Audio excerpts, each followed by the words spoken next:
Hey everyone, welcome to our channel. Losing a loved one is hard enough, but not knowing where they are or what happened to them is absolutely agonizing. The major developments being made in forensic technology have made it possible for the families of hundreds of victims to gain closure on what happened to their loved ones. In this video, before we dive in, take a moment to hit that like button and subscribe only if you truly enjoy exploring these stories with me. And tell me in the comments where you're watching from and what time it is on your clock. It's always amazing to see our community connecting across the world. Now settle in, dim the lights, and let's unravel tonight's haunting journey together. Case file number 1. The chilling disappearance of Gail Barris. The year was 1988, and the crisp autumn air of Battle Creek, Michigan, held a secret. On October 9, 1988, a routine early morning coffee run for Gail Barris, a resilient 30-year-old single mother of 3, turned into a nightmare. Last seen leaving Speed's coffee shop between 3 a.m. and 4 a.m., accompanied by a mysterious dark-haired man, Gail vanished without a trace. Her disappearance sent shivers down the spine of the close-knit community. Gail's life was a testament to her strength. Working 2 demanding jobs at local bars, she tirelessly strived to provide for her 3 children. Her sudden absence was deeply uncharacteristic, immediately raising alarms among those who knew her. The initial search efforts yielded no immediate breakthroughs, and a palpable sense of dread settled over her family and friends. Then, just over 2 weeks later, on October 25th, a horrifying discovery shattered any lingering hopes for Gail's safe return. Hunters in Emmett, a nearby town, stumbled upon the lifeless body of a woman discarded on River Road. The authorities swiftly identified the victim as Gail Barris, and an extensive, urgent investigation was launched. The crime scene was meticulously processed. Witnesses were identified and interviewed, and every scrap of evidence was carefully collected, all in a desperate attempt to piece together the events of that fateful night. A tangled web of connections. Roger Plato and Richard Compton. As investigators delved deeper, a crucial lead emerged from an unexpected source. A few days before Gail's body was found, on October 22nd, authorities had approached Roger Plato, a 24-year-old man whose car matched the description from a separate abduction and assault case. The attempt to detain Plato at gunpoint in a Bellevue parking lot at 4:30 p.m. quickly escalated. Plato became aggressively uncooperative, resisting arrest and attempting to wrestle a gun from a detective. In the ensuing struggle, he was shot and subsequently died from his injuries. Due to his death, Plato was never formally interviewed about either case. However, a critical piece of evidence was secured. An autopsy was performed, and a blood sample was taken before his body was cremated, a sample that would later prove pivotal. This blood sample was then stored in a private lab, an unassuming vial holding the key to a decades-old mystery. With Plato deceased, investigators in Gail's case shifted their focus to his close associate, Richard Compton, Plato's friend and former roommate. Compton was no stranger to the criminal justice system, boasting a significant criminal history. When confronted by investigators, however, he adamantly denied any knowledge of Gail's disappearance or death, offering no assistance. With no further immediate leads or concrete developments, the promising initial momentum of Gail's case began to wane. Slowly, tragically, it went cold. For nearly 3 decades, Gail Barris's murder remained an unsolved riddle, a painful open wound for her family. Detective Scott Marshall reopens the case. The passage of time did little to diminish the determination of law enforcement in Battle Creek. In 2018, the torch was passed to Detective Scott Marshall, a dedicated cold case investigator. One of Detective Marshall's immediate observations was glaring. Richard Compton's DNA had never been tested against evidence from the Barris crime scene. This oversight immediately propelled Compton to the top of Detective Marshall's suspect list. A thorough investigation into Compton's whereabouts revealed a critical piece of information. Richard Compton had died in 2009 at the age of 59 and was buried in the County International Cemetery in Austin, Texas. Undeterred by the passage of time or the logistical challenges, Detective Marshall secured a search warrant and traveled to Texas to exhume Compton's body. The exhumation was a calculated risk, a desperate measure to obtain crucial DNA evidence that could either confirm or refute Compton's involvement. Upon examination, the results were both surprising and initially perplexing. Compton's DNA samples did not match the primary DNA found on Gail Barris's body. However, in a significant turn, his DNA did match previously unidentified hairs connected to the crime scene. This finding, while not directly implicating Compton as the primary assailant, strongly suggested his presence at or near the crime scene, adding another layer of intrigue to the case.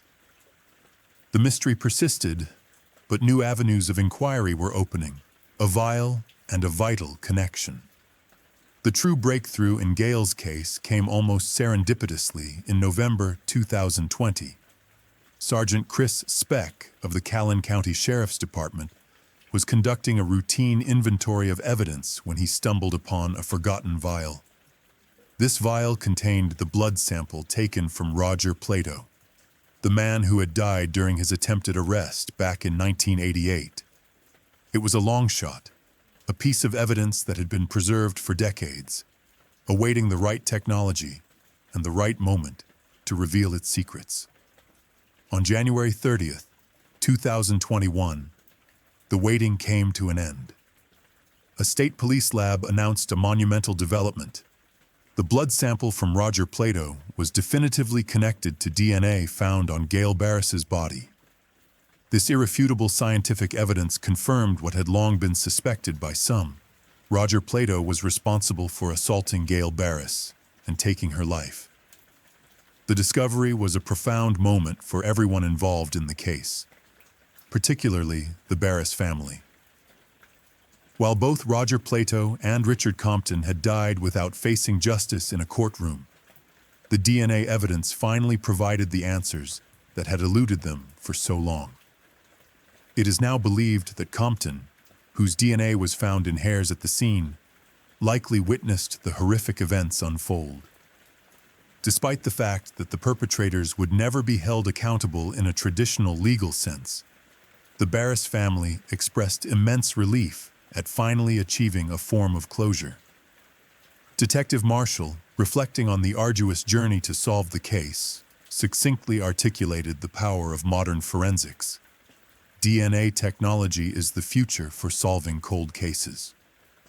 His words resonated deeply, highlighting the transformative impact of scientific advancements in bringing peace to families tormented by unresolved tragedies. Case file number 2.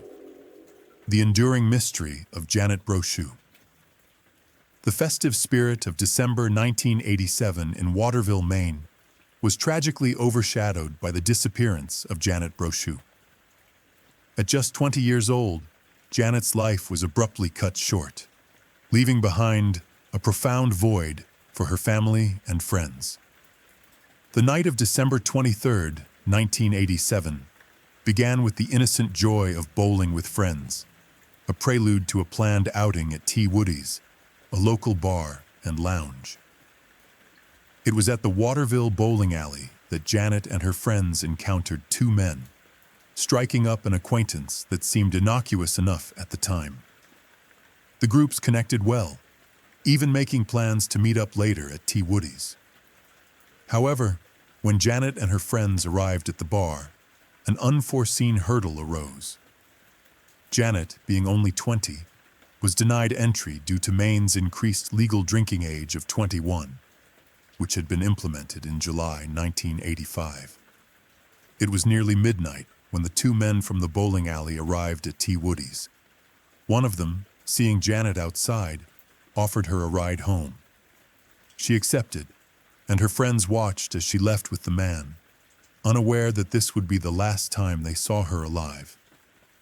A peculiar detail immediately followed, shortly after Janet and the man departed. He returned to the bar alone.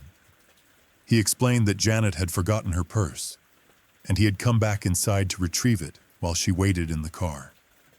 Her friends remained at the bar for another 45 minutes before leaving. Janet never made it home that night. By the morning of December 24th, her worried parents, Albert and Geraldine Brochu, reported their daughter missing.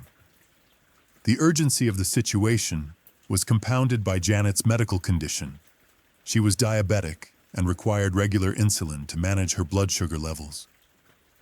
Her disappearance wasn't just a missing persons case.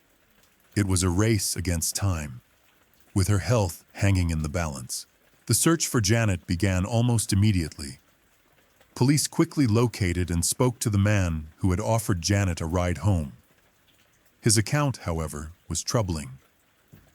He claimed that when he returned to the parking lot after fetching Janet's purse, she appeared ill. Because of this, he stated he could no longer take her home, and according to him, this was the last time he saw her. He vehemently denied any involvement in her disappearance. Without further evidence, investigators were left with his word, and the search continued. For 3 agonizing months, Janet's whereabouts remained a mystery. Then, on March 18, 1988, a grim discovery was made. A man found human remains floating near the Waverly Dam in the Sabbath Cook River. The remains were unclothed, adding to the perplexing nature of the find. An autopsy was performed, but frustratingly, the medical examiner could not determine the precise cause of Janet's death. While it was widely believed that her body had been submerged in the water since the night of her disappearance, further conclusions about how she died remained elusive. Investigators pondered the possibility that she either jumped or was pushed off a bridge, but this raised a crucial question.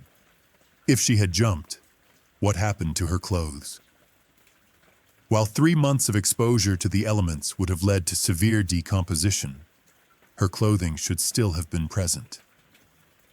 The lack of these vital clues deepened the mystery.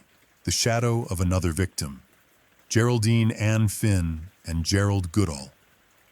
Just a couple of months after Janet's remains were discovered, another tragedy struck Waterville, bearing uncanny similarities to Janet's case. On August 9, 1988, Geraldine Ann Finn, a 23-year-old woman, was last seen at Pete and Larry's, a bar on Upper Main Street, in the company of co-workers. During her time at the bar, a man approached her. He was described as approximately 5 feet 10 inches tall, weighing around 150 pounds, with dark hair and a distinctive diamond tattoo on his shoulder. Geraldine's remains were found near Skowhegan by a man walking on his land, close to a wooded area. Like Janet, Geraldine was found unclothed. However, in this case, investigators had enough evidence to apprehend a suspect, Gerald Goodall, a 29-year-old man. Goodall was found guilty of Geraldine Finn's murder and sentenced to 75 years in prison. Following his arrest and conviction, Goodall was extensively questioned regarding Janet Brochu's death. He, however, denied any involvement. Despite the strong belief among investigators that Goodall was responsible for Janet's death, due to the striking similarities between the two cases, a lack of concrete evidence prevented them from charging him. This unfortunate reality led to Janet's case going cold for over 3 decades, a painful echo of the Barris case. The passage of years did not extinguish the hope for justice in Janet's case. It wasn't until May 2021 that a significant breakthrough finally occurred. Authorities were at last able to arrest Gerald Goodall for Janet Brochu's murder. As the case is still navigating the legal system, the precise nature of the new evidence that led to his arrest remains unspecified. An article published in the Bangor Daily News on August 22, 1988, had stated that Goodall briefly saw Janet in the bar's parking lot on the night of her death. However, no official statements had ever confirmed whether he was the man who was supposed to drive her home.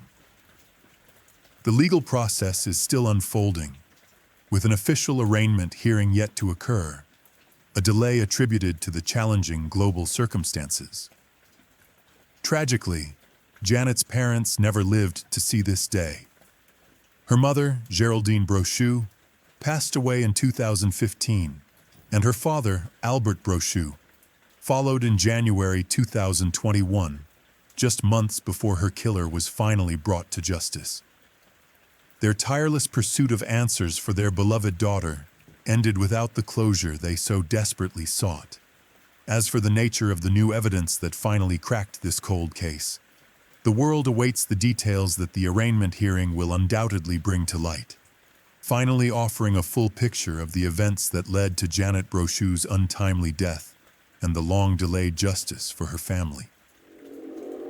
Case File Number 3. The Vanishing Act of Bonnie Baker.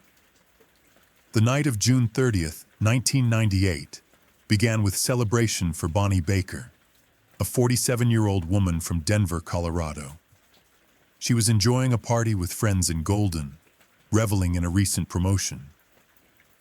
However, the celebratory mood quickly soured with the unexpected arrival of her boyfriend, Crecine Nene Perez, with whom she shared an apartment. Their relationship was complicated. They had met while working at the Fort Restaurant in Morrison, where Bonnie was a model employee, always punctual, never sick. Perez, on the other hand, had been fired just a month prior for his frequent absences. Perez's arrival at the party immediately created a tense atmosphere. Witnesses later recounted that he appeared to be under the influence of illicit substances, his eyes red and glazed, and his demeanor aggressive. He reportedly became jealous seeing Bonnie dancing and drinking with her friends, continuously eyeing other partygoers and attempting to instigate fights. The situation rapidly deteriorated, culminating in Bonnie uttering her last known words to a friend. "It would be better if I just go now, or it will be worse." With that, the couple left the party early, around 8 p.m. This was the last time Bonnie Baker was ever seen alive. Around the same time, at 8 p.m., authorities received a chilling phone call from an unidentified woman.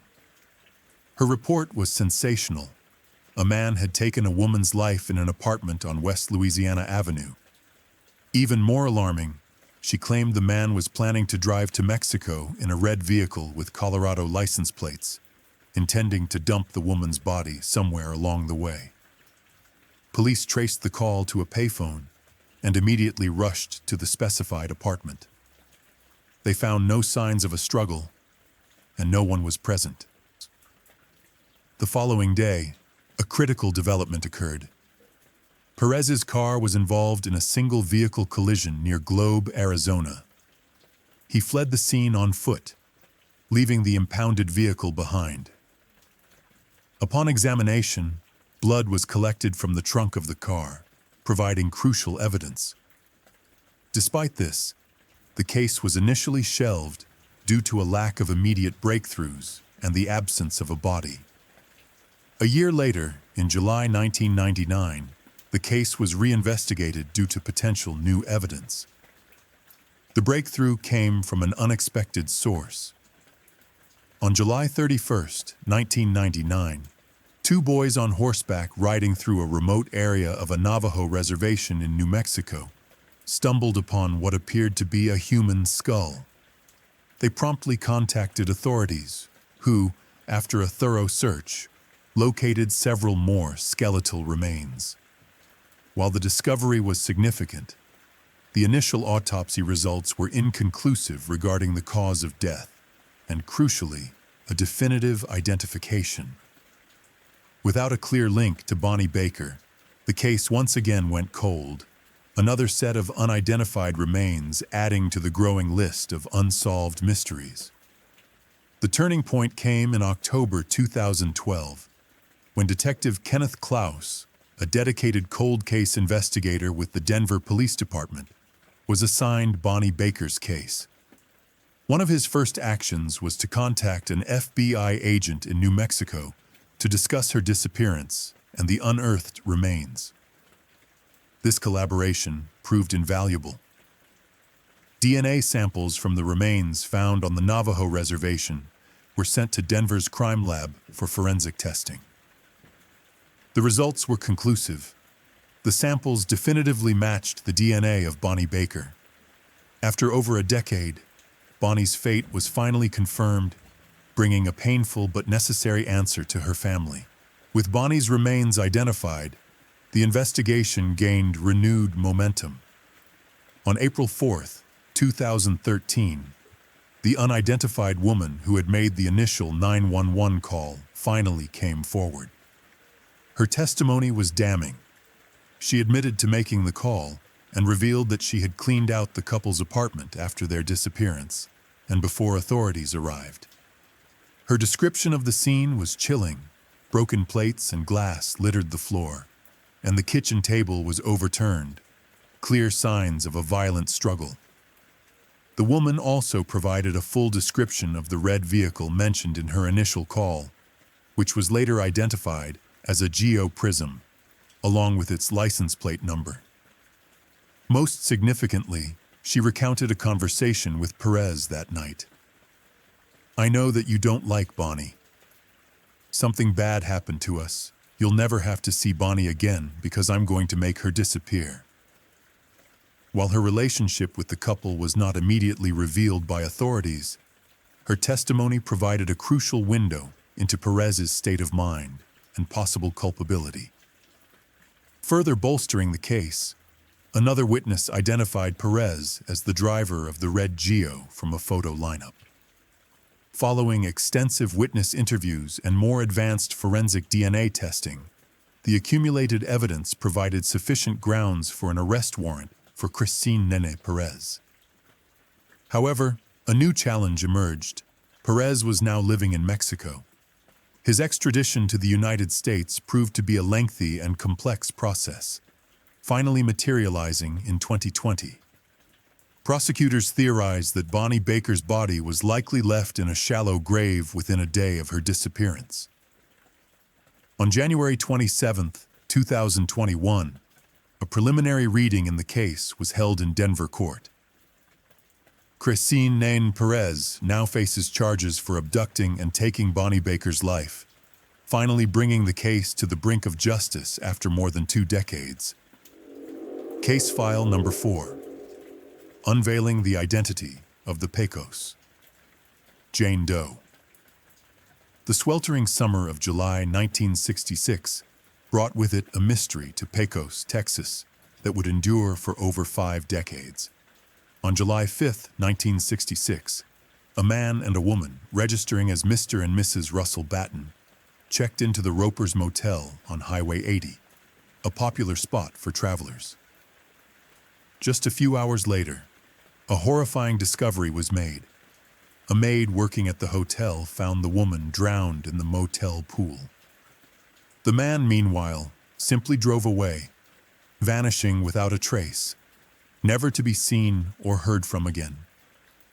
Compounding the tragedy, investigators had no idea who the deceased woman was, marking the beginning of the long, cold case of the Pecos Jane Doe. Eyewitnesses at the motel described the man as appearing at least a decade older than the woman. The woman herself was characterized as having a Mediterranean appearance, with a tanned complexion and dark hair. The maid, overwhelmed by her discovery, sought help from a waitress, who, with the assistance of another guest, brought Mrs. Batten's lifeless body onto the pool deck. First responders arrived quickly, but despite their efforts, the woman was unresponsive and pronounced dead upon arrival at Reeves County Memorial Hospital. Meanwhile, the man who had accompanied her, ostensibly her husband, approached the front desk. He requested his identification card, claiming he needed to provide it to the police for the processing of his wife's drowning. The employee, perhaps unsuspicious at the time, returned the ID card. The man was then seen getting into his car and driving away, disappearing from the scene forever. While he claimed to have been asleep in his room when the drowning occurred, his swift and complete removal from the situation immediately cast a shadow of suspicion over his actions. If she truly was his wife, one would expect him to have rushed to the hospital or at least claimed responsibility for her remains. He did neither. An autopsy was performed on the woman's remains.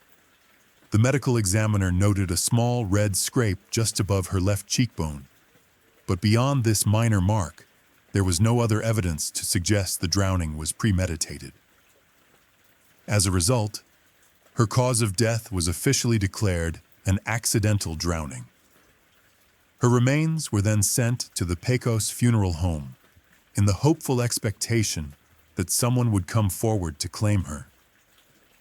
The tragedy garnered significant media attention, prompting inquiries from individuals across several states who wondered if the deceased woman could be a missing relative.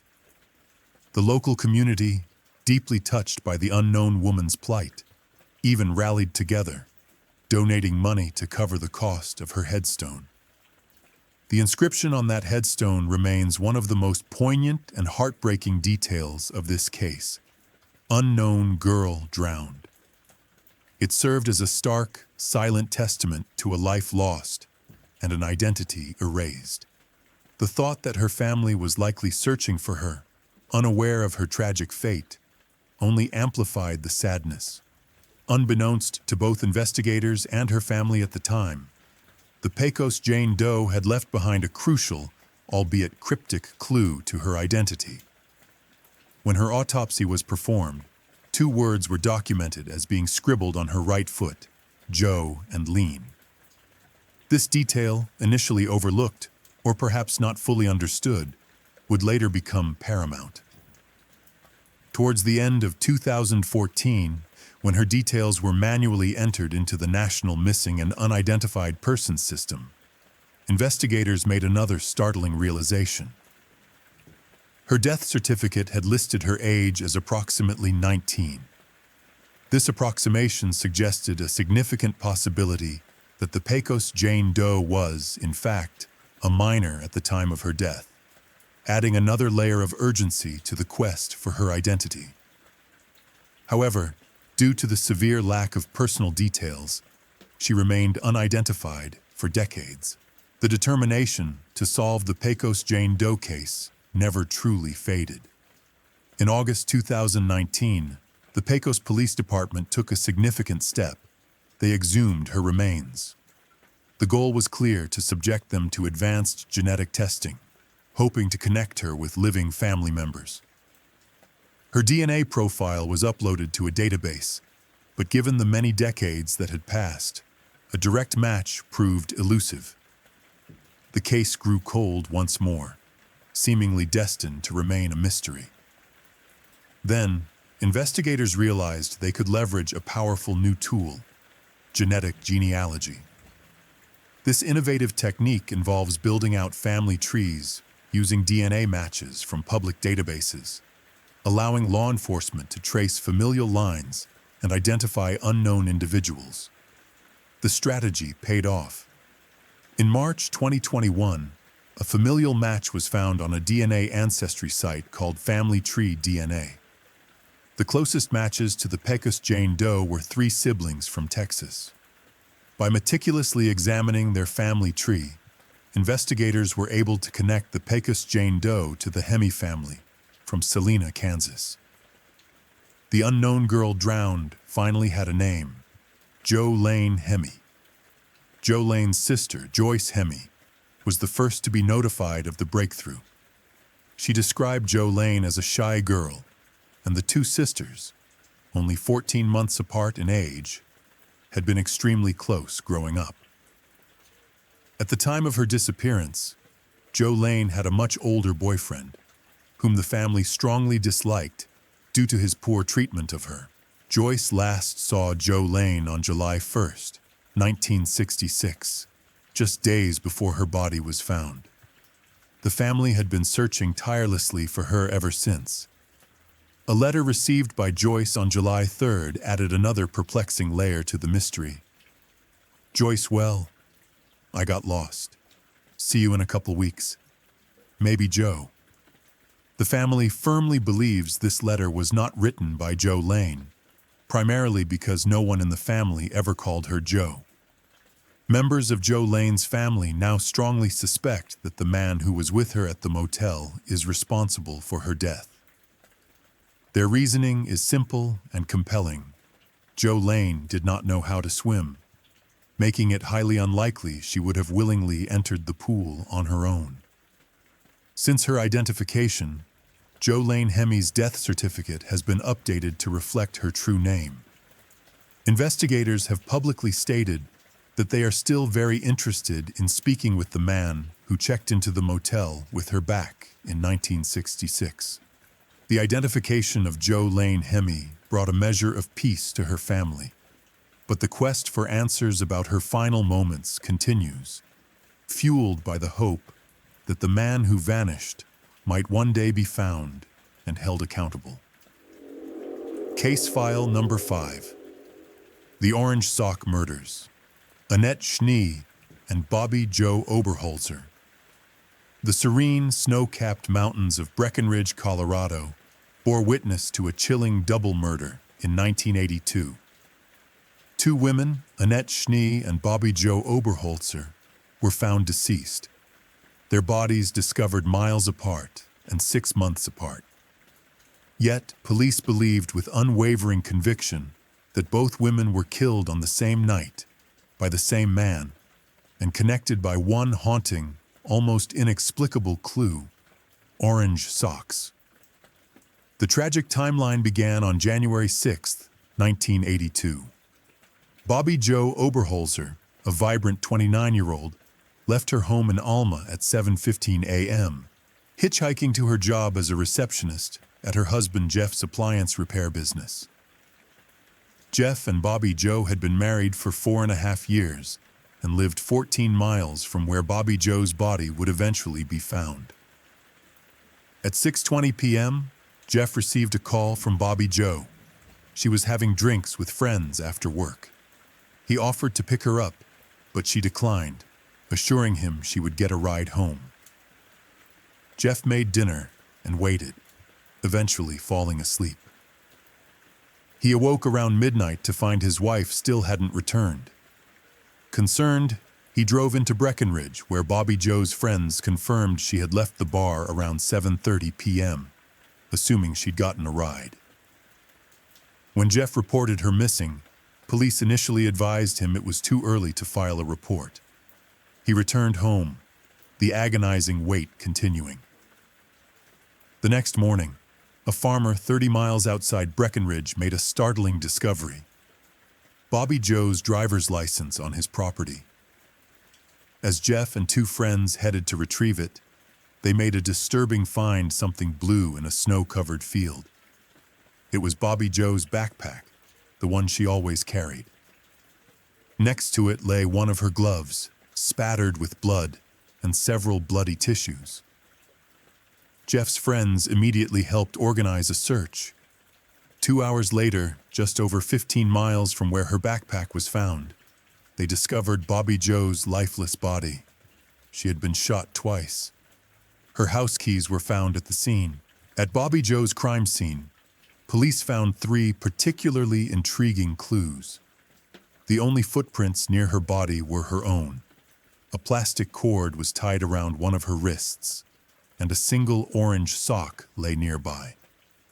The same day Bobby Joe's body was found, another woman, Annette Schnee, a 21-year-old cocktail waitress in Frisco, Colorado, was reported missing. Like Bobby Joe, Annette frequently hitchhiked to and from work. The striking similarities between the cases immediately led police to connect them. Investigators initially questioned Jeff Oberholzer about Annette. At first, he denied knowing her.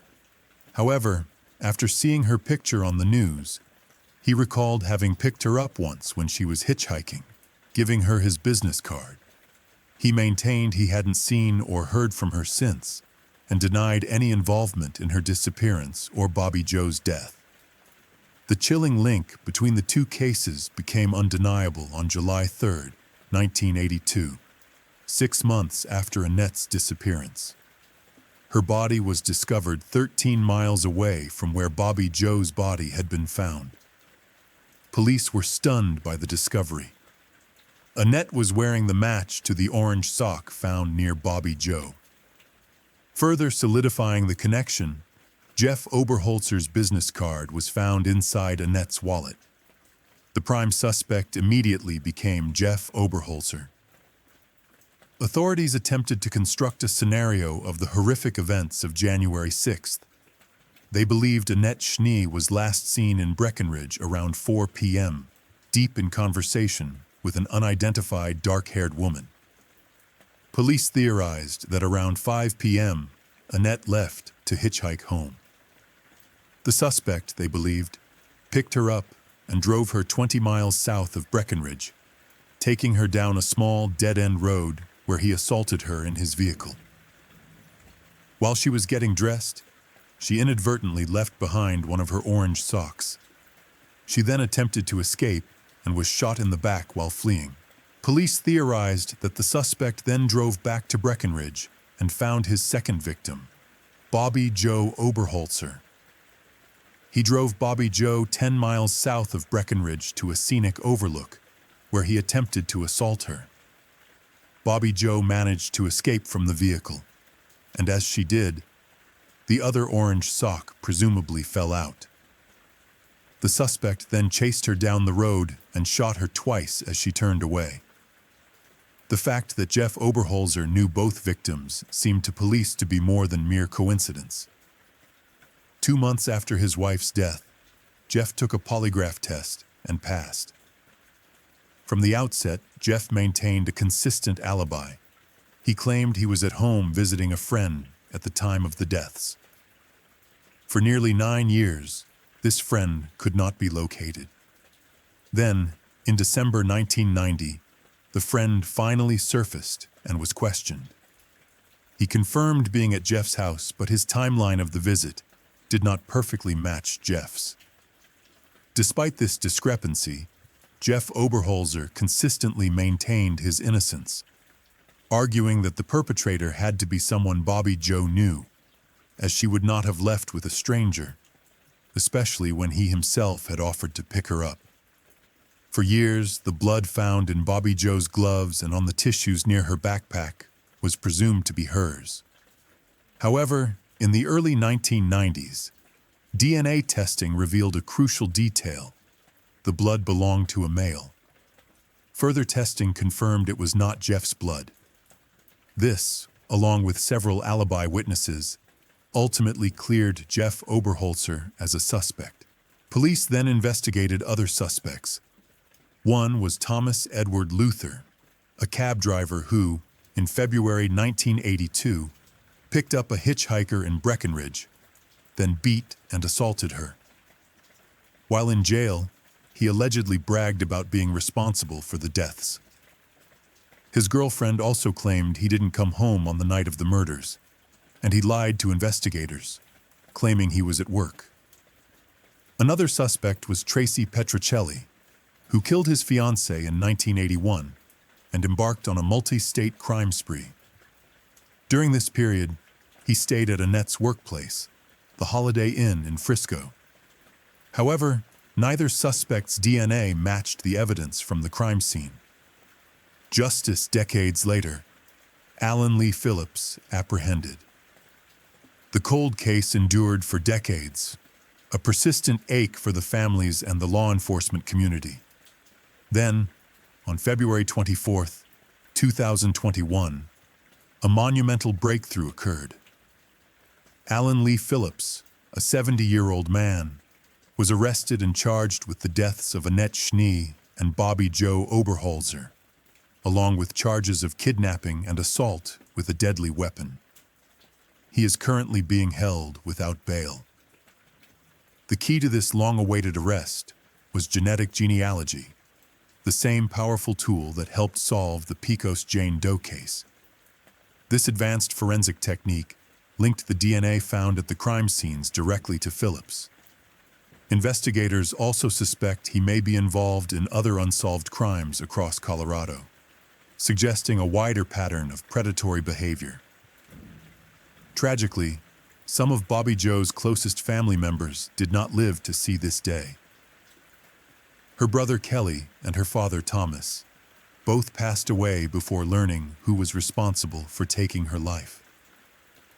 The arrest of Alan Lee Phillips finally offers a glimmer of hope for closure for the surviving families, providing answers that have been sought for nearly 4 decades, and once again demonstrating the incredible power of DNA technology in unraveling the most stubborn cold cases. That concludes today's video. I truly hope this gave you valuable insight into some of the most overlooked cases throughout the years.